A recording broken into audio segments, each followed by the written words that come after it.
So the name NexGen, the person who started the Tubex business, which everybody knows, Tubex Tree Shelters, that was a guy called Graham Hurlstone. Yeah. Graham is Gary Hurlstone's father. This is why we have the name NexGen, which is the next generation within the company, within the family.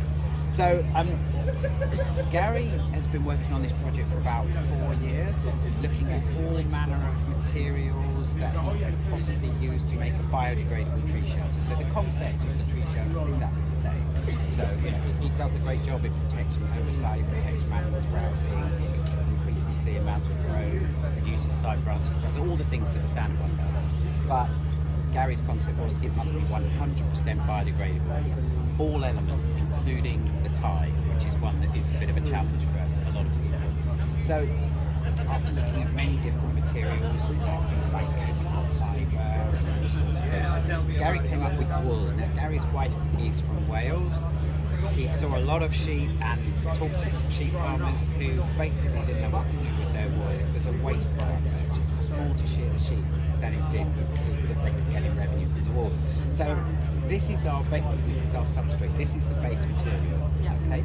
So we inject that with a resin, and the resin is made from cashew nut shell liquid and cast. Now, cashew nut shells, again, is a waste product. So they grow the cashews, they want the nuts. The shells themselves, again, it's a waste product. What they do is they crush the shells, heat them, and what comes out is it looks like treacle. So you get this treacle out, and then the treacle is refined and produces the resin mixed with castor oil, and that's the resin that we use. There's a little bit of an additional material in there as well, which we don't disclose. That's our IP, but that's the part of the material that makes it set. Okay, so everything in this tube is 100% biodegradable, and it's designed to last a minimum of 5 years. Now, when we started talking to organisations like Woodlands Trust, National Trust, Forestry Commission, people like that, they all love the concept. They love the wool content. They love the fact that it's going to biodegrade. They love. I mean, if you look at this tube, for example, that's one that's been on site for 2 years, and that's, you can see it's starting to get this green lichen growing on it. They love the concept, but they said if we're going to pay more for a biodegradable tree shelter, we have to be sure it's going to work. This is public funds we're using. So we went away and looked at this. We were convinced that it would do its job and it would last for a minimum of 5 years, which is what they were asking for.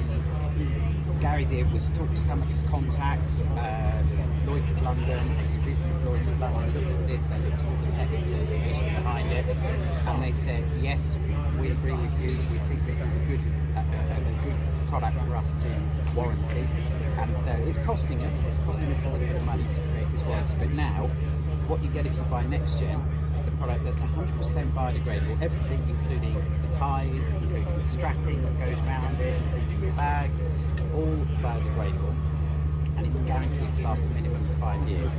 Now, what that guarantee covers is the actual material itself. It doesn't include things like the stake, it doesn't include if somebody goes through with a strimmer and cuts the bottom or something, but the material itself, if that material were to start to break down within 5 years and expose the tree to potential damage from browsing or whatever, the warranty will kick in. And what the warranty says is, if that happens, we will replace the tube, of course, which anyone would have to do under the Consumer Rights Act anyway if it failed to do its job, but we would replace the tube, we would give the customer the money to buy another tree if they needed one, if the tree had been damaged, but most importantly, we would cover the cost of the labour to go back onto site and to put the damage right. Now, clearly, we don't think that's going to happen, but if it did, completely covered. So people like Woodlands Trust, National Trust, it's public funds, they are safe in the knowledge that this product is going to do what it's supposed to do. What are your cable ties with? What are the ties? They're metal. Yeah. And now, once you can see on here, these are. Now, I'm going to get the camera around here. They started out looking like this. Now, these are the sort of ties you get on a potato sack. Now that was our first idea because we didn't want to use plastic zip ties, we wanted to use something that was degradable. Yeah. This is just steel and it's going to rust after about 5 years and fall to the ground, it won't do any harm. But this would require a separate tool to do twisting, and we wanted to try and get away with that, or get away from that if we could. Also, another downside to this is it's really difficult to get it off if you want to do any beat up, so you would have ended up cutting it off. So Gary's come up with this, which is a different design, which basically just opens up. Sorry, I'm gonna put that here. So literally, you can open this up, like that, and you can do it up again. You just basically put it through this slot. But essentially, that's how it will work.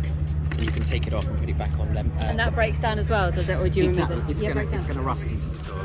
Yeah. So yeah, it's a really nice story, especially using the British wool and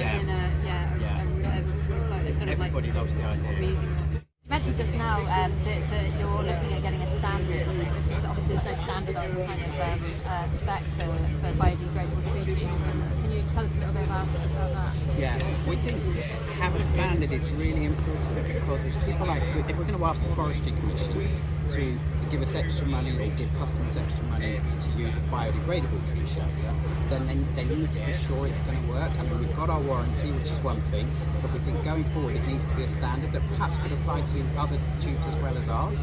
So we've commissioned a company in Scotland called Impact Solutions to test our product and to create a standard from that testing process. So it'll be looking into things like, will it last a minimum of 5 years? What about the light transmission? What about the materials that are in there? Is there any toxicity, or will it change the pH or anything like that? How will it degrade? So we've employed this company to do that, and the process will take about 18 months.